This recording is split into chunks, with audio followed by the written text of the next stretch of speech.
الحمدللہ رب العالمین والصلاة والسلام علی سید المرسلین اما بعد فاعوذ باللہ من الشیطان الرجیم بسم اللہ الرحمن الرحیم۔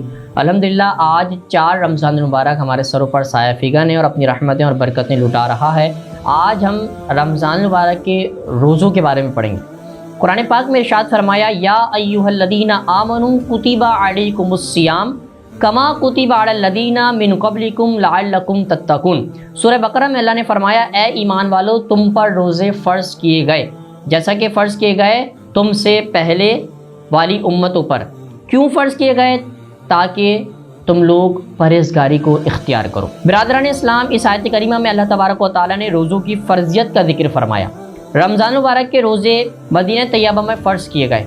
اللہ تعالیٰ نے ایمانداروں کو خطاب فرمایا اس لیے کہ روزہ صرف ایمانداروں کے لیے ہے، اور اگر غیر مسلم روزہ رکھ بھی لیں تو اس کے لیے فائدہ نہیں۔ اور پھر مسلمانوں کی تسلی کے لیے ارشاد فرمایا کہ روزے صرف تم ہی پر فرض نہیں کیے گئے بلکہ تم میں سے جو پہلی امتیں گزری ہیں ان پر بھی فرض کیے گئے۔ سیدنا آدم علیہ السلام کی امت پر ہر ماہ کو 13، 14 اور 15 تاریخ کا روزہ فرض تھا۔ سیدنا موسیٰ علیہ السلام کی امت پر ہر ہفتے کے دن کا روزہ فرض تھا اور یوم عاشورہ کا روزہ بھی فرض تھا۔ حضرت عیسیٰ علیہ السلام کی امت پر اسی ماہ رمضان کے روزے فرض تھے، مگر جب گرم موسم میں رمضان آتے تو 30 کے بجائے وہ 50 روزے رکھتے تھے۔ حضرت علی المرتضیٰ کرم اللہ تعالی وجہ الکریم فرماتے ہیں کہ روزہ اصلی اور قدیمی عبادت ہے، کوئی بھی اس کی فرضیت سے خالی نہیں رہی۔ حضرت آدم علیہ السلام سے لے کر آج تک روزہ فرض رہا، لہذا یہ گمان نہ کرو کہ مشقت صرف تم ہی پر فرض کی گئی ہے۔ تو معلوم ہوا کہ اللہ تعالیٰ نے سابقہ انبیاء کرام علیہ السلام امتیوں پر بھی روزے فرض فرمائے۔ کسی امت پر ہر ماہ میں 3 دن کے روزے، کسی امت پر عاشورے کا روزہ۔ تو اللہ تعالیٰ نے اپنے حبیب مکرم رسول محترم صلی اللہ علیہ وسلم کی امت کو ماہ رمضان کے روزے عطا فرما کر اس سعادت سے نوازا تاکہ کوئی امت مصطفیٰ کو چیلنج نہ کر سکے، اور پھر تمام امتوں پر امت مصطفیٰ علیہ السلام کو فضیلت دی گئی۔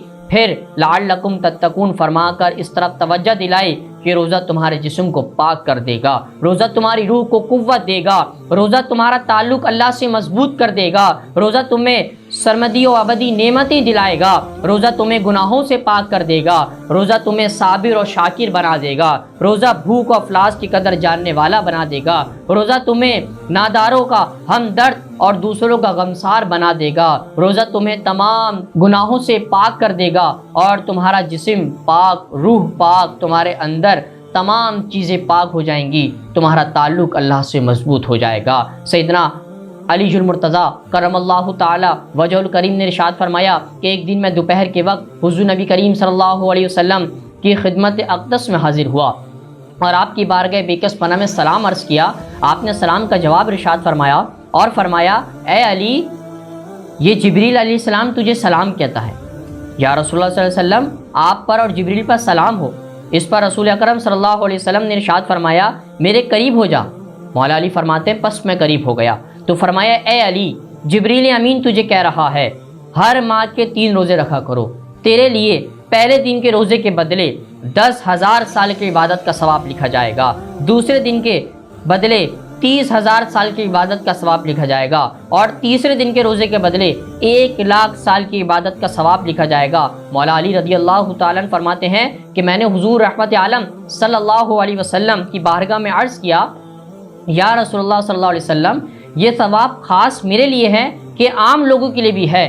تو حضور اکرم صلی اللہ علیہ وسلم نے ارشاد فرمایا اے علی، اللہ تعالیٰ یہ ثواب تجھے اور تیرے بعد یہ جو عمل کرے اسے بھی عطا فرمائے گا۔ حضرت علی رضی اللہ تعالیٰ فرماتے ہیں پھر میں نے رسول اللہ صلی اللہ علیہ وسلم سے عرض کیا کہ وہ کون سے دن کے روزے ہیں؟ تو آپ علیہ السلام نے فرمایا ایام البید، یعنی 13، 14 اور 15 تاریخ والے دن کے روزے۔ کسی نے حضرت علی رضی اللہ تعالیٰ کی بارگاہ میں عرض کری آ کر ان دونوں کو ایام بیت کیوں کہتے ہیں؟ تو آپ نے فرمایا جب اللہ تعالیٰ نے حضرت آدم علیہ السلام کو زمین پر بھیجا تو دھوپ کی وجہ سے آپ کے جسم مبارک کا رنگ سیاہی میں بدل گیا، تو آپ کی بارگاہ میں جبریل امین علیہ السلام حاضر ہوئے اور عرض کی کیا آپ چاہتے ہیں کہ آپ کا رنگ سفید ہو جائے؟ آپ نے فرمایا ہاں، تو جبریل امین نے فرمایا تو آپ پر ہر مہینے 13، 14 اور 15 تاریخ کا روزہ رکھے، کیونکہ سیدنا آدم علیہ السلام نے پہلے دن کا روزہ رکھا تو جسم مبارک کا تیسرا حصہ سفید ہو گیا،